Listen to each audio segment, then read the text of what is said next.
que mais me ofende é que quando as pessoas tratam dessa questão, elas passam ao largo de eventos desse tipo. E eu acho isso um erro histórico. A gente não precisa ter medo de contar, ao contrário, a gente tem que se comprometer nessas Sem reparações dúvida. É históricas. isso mesmo. É uma reparação histórica.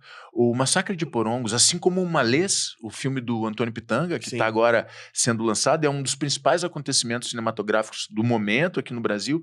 Como é possível até hoje não terem feito um filme sobre essa história? Quer dizer, eu me lembro, pelo menos. Mas a Revolução dos Malês é um episódio essencial para entender o Brasil. Essencial, né? E quantos de nós sabe o que foi a Revolta dos Malês na Bahia?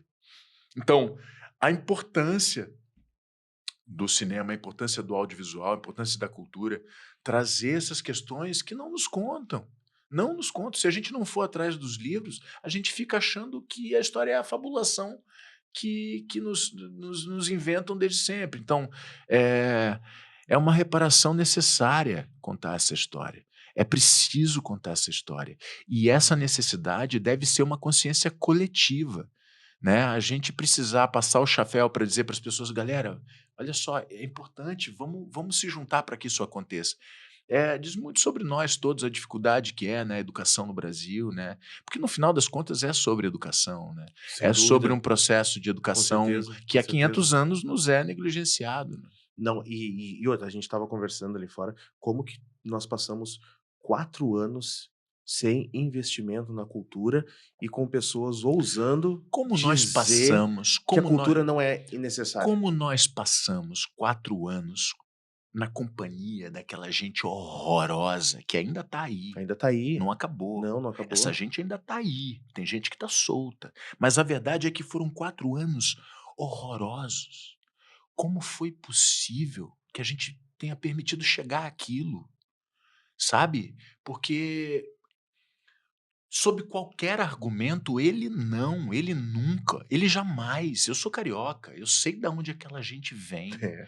Eu sei o que aquela gente sempre foi. E eu olhava em 2018 as pessoas normalizando o absurdo.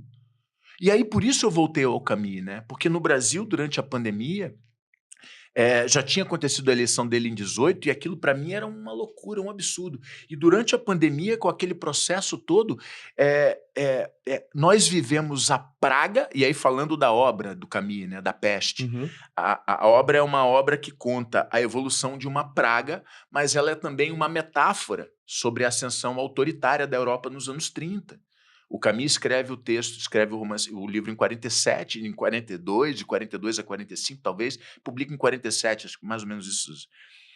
E aí, então ele escreve a obra com Paris ocupada pelo exército alemão. Sim. Então a peça é uma peça filosófico-política a respeito do autoritarismo, né?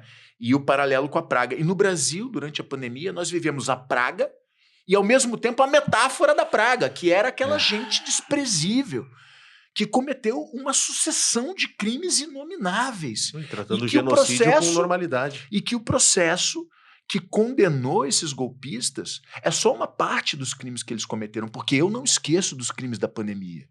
A gente precisa encerrar esse ciclo de responsabilização histórica dessa Uhum. gente, mas a gente não pode esquecer de ir atrás dos crimes da pandemia. Exatamente, todas E aquelas vidas, toda aquela gente que negligência. orbitou em volta dele, financiando e sendo cúmplice do absurdo que acontecia no Brasil, e era evidente que era um absurdo. Era evidente, a gente viu isso acontecer debaixo dos nossos bigodes. E as pessoas normalizando aquilo. As pessoas, porque não gostavam de uma ou outra figura do cenário político, acharam que a solução do Brasil era aquela coisa desprezível, aquela coisa horrorosa, misógino, preconceituoso, ignorante, anti-educação, anti-ciência, anti-vacina, querendo fazer arminha na mão de criança, tirando máscara de criança em situação de pandemia, no meio de aglomeração. Que tipo de gente é essa? Olha aquela gente falando, era só olhar essa gente falando. Olha o histórico. Olha a capivara dessa gente. Como é que pode um povo inteiro achar que porque você não gosta de alguma coisa, a solução é aquilo? Então, assim, o Brasil assumiu um risco histórico. A gente viveu um momento perigosíssimo e foi por muito pouco. Muito Foi pouco. pouco, né? Em 22 foi por muito pouco, né? pouco. Porque, tchê, eu não sei o que teria sido se Às essa vezes gente isso se tivesse repete. seguido, porque eles, em 4 anos, a pandemia ajudou muito a segurar as intenções de morte, a pulsão de morte daquela gente. A Exato. pandemia se associou àquela gente e produziu muita morte aqui. Mas se esse cara consegue seguir, bicho.